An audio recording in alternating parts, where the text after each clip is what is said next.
जड़े गीत रचक एपरी लिखिले आसीचु एका जीवुत एका एका होई। यार अर्थ जदि जड़े आसीची से निश्चित जीव एवं एपरी जीवा और आसबार उद्देश्य मध्य रही। यह समस्त मनुष्य जातिर जीवनर अंश अटे। जड़े व्यक्ति 2025 वर्ष पूर्वे यह जगत को आसीथिले एवं से मात्र 33.5 वर्ष यही जगत रही निजर कर्तव्य समाप्त करी स्वर्ग को प्रत्यावर्तन कले। से आउ कहीं नुहंती, से मानकर प्रभु जीशु ख्रीष्ट अटंती। जदि से आसी प्रत्यावर्तन करिसंती तेबे निश्चित भावे तांकर आसीबार उद्देश्य रही। समस्त को प्रभु जीशु ख्रीष्ट नाम रे प्रेम भरा नमस्कार।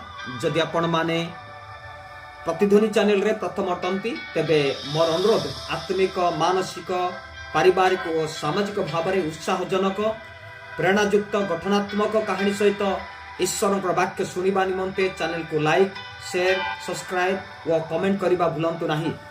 मु आशा करे निश्चित भावे जीवन में आशीर्वाद प्राप्त हेबे। तेबे आसु आमे प्रभु जीशु ख्रीष्ट 2025 वर्ष पूर्वे এই जगत को आसीबार केतोटी कारण देखिबा। प्रथम कारण अनंत जीवन देवा निमंते। जोहन 3:16 लिखा जाए, कारण ईश्वर जगत को एडे प्रेम कले जे से आपण अद्वितीय पुत्र को दान कले, जेपरि जे केही ताहांक ठारे विश्वास करे से विनष्ट न होई अनंत जीवन प्राप्त हुए। द्वितीय कारण व्यवस्था सफल करने निमंते। माथ्यू तार 5:17 लिखा जाए, मुझे व्यवस्था की भावभागी मानकर धर्मशास्त्र लोप करने को आसी एपरी भाव नहीं, लोप करने को आसी नहीं बरं सफल करने को आसी। तृतीय कारण समस्त मानव जाति को रक्षा करने निमंते। लूक 19:10 लिखा जाए, कारण जहा हज अच्छी ताहा खोजी रक्षा करने को मनुष्य पुत्र आसी। चतुर्थ कारण सत्य विषय साक्ष्य देवा निमंते। जोहन 18:37 लिखा जाए, से पिलातो ताहांको पचारिले, ताहा हेले तुमे कौन जड़े राजा नुह? जीशु उत्तर देले, आपण तो कहते मु जड़े राजा। मु जेपरी सत्य पक्षरे साक्ष्य दिए एथि निमंते मु जन्म होइछि व जगत को आसी। जे केही सत्यर संतान से मोहर कथा शुणे।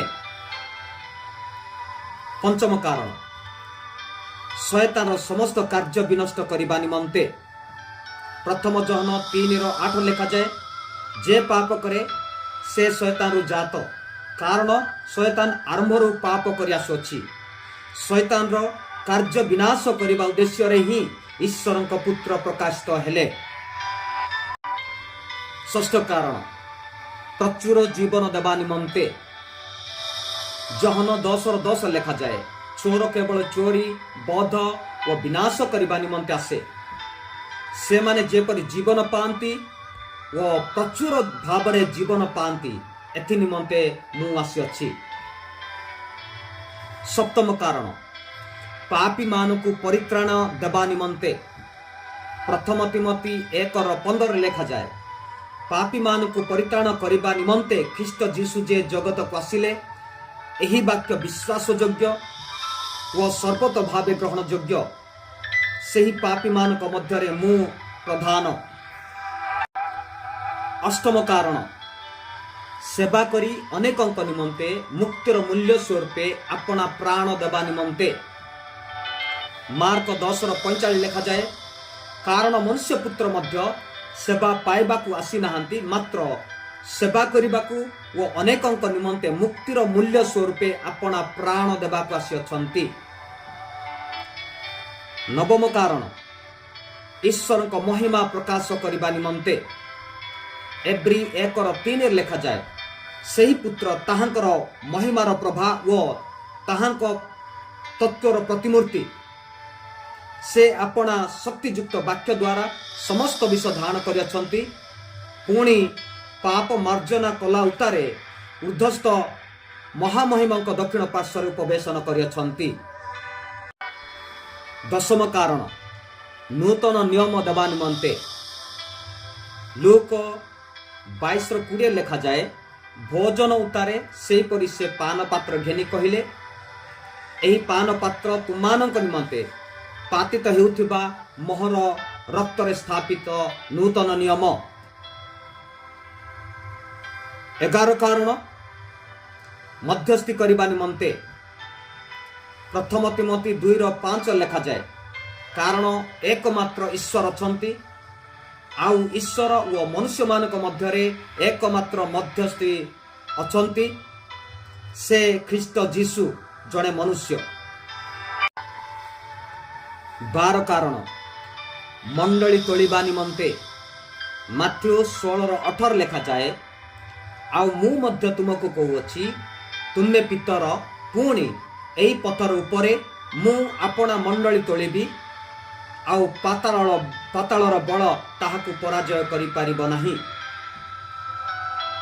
तेबे आसो आमे आम जीवन को निरीक्षण करिबा कोन आजि आमानक जीवन रे प्रभु यीशु ख्रीष्टंकर आगमन उद्देश्य सफल होयछि कि? जदि तांको आगमन उद्देश्य सफल होयछि तेबे प्रभुंकर धन्यवाद हो। जदि होई नाही तेबे आम जीवन को प्रभु ठारे समर्पण करी प्रभु यीशु ख्रीष्टंकर आगमन उद्देश्य सफल करिबा। प्रभु आम समस्त को बाहुल्य भाव आशीर्वाद करंतु। आमेन। धन्यवाद।